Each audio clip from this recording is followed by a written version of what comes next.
சேலத்தில் பழமையான மூக்கநேரியில் அரசு அதிகாரிகள் பட்டா வழங்கியுள்ளது குறித்து சமூக ஆர்வலர்களை கவலை கொள்ளச் செய்துள்ளது. இதை பற்றி இப்பொழுது ஒரு செய்தி தொகுப்பை பார்க்கலாம்.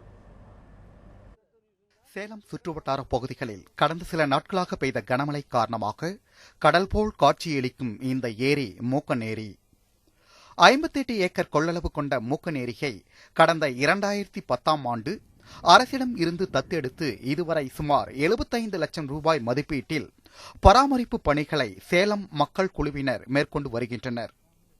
இதில் ஏரியை தூர்வாறுதல், ஏரிக்கு நடுவே தீவுகள் அமைத்தல், கரையை பலப்படுத்துதல் உள்ளிட்ட பணிகளை அந்த அமைப்பினர் மேற்கொண்டுள்ளனர்.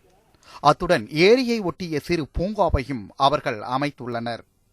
இந்நிலையில் ஏரியை தத்தெடுத்த போது கரையை ஒட்டியிருந்த அரசு நிலத்தை சிலர் ஆக்கிரமிப்பு செய்ததாக புகார் அளிக்கப்பட்டது.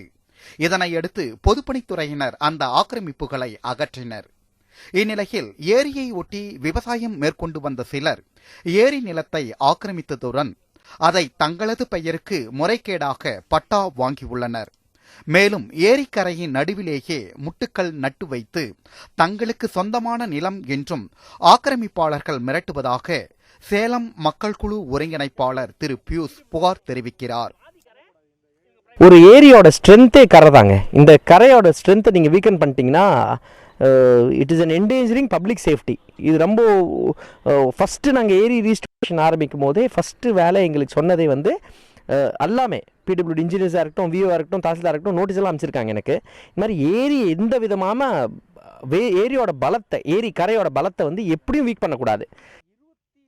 நில அபகரிப்பு புகார் தொடர்பாக நடவடிக்கை எடுக்க அதிகாரிகள் தயக்கம் காட்டுவதாகவும், ஏரிக்கரை மீதே தனிநபர்களுக்கு பட்டா போட்டு கொடுத்த அரசு அலுவலர்கள் மீது நடவடிக்கை எடுக்க வேண்டும் என்றும் திரு பியூஸ் கோரிக்கை விடுக்கின்றார். அரசாங்கமே இது முழுமையாக அரசாங்க பொறுப்புங்க. இது முழுமையாக அரசாங்கம் பொறுப்பு எடுத்துக்கணும். இந்த மாதிரி என்டேஞ்சர் பண்ணுறது ஏரியை இது அவங்க தான் பார்த்துக்கணும். இந்நிலையில் ஏரியில் நீர் வற்றும் போது விவசாயம் செய்வதற்காக வழங்கப்பட்ட 2C பட்டாவை பயன்படுத்தி ஏரியில் மண் கொட்டி அதனை மேடாக்கி அதன் மீது வீட்டு மனைகளை பிரித்து விற்பனை செய்யும் முறைகேடுகளும் அரங்கேறுவதாக சமூக ஆர்வலர் திரு சீனிவாசன் வேதனை தெரிவிக்கிறார்.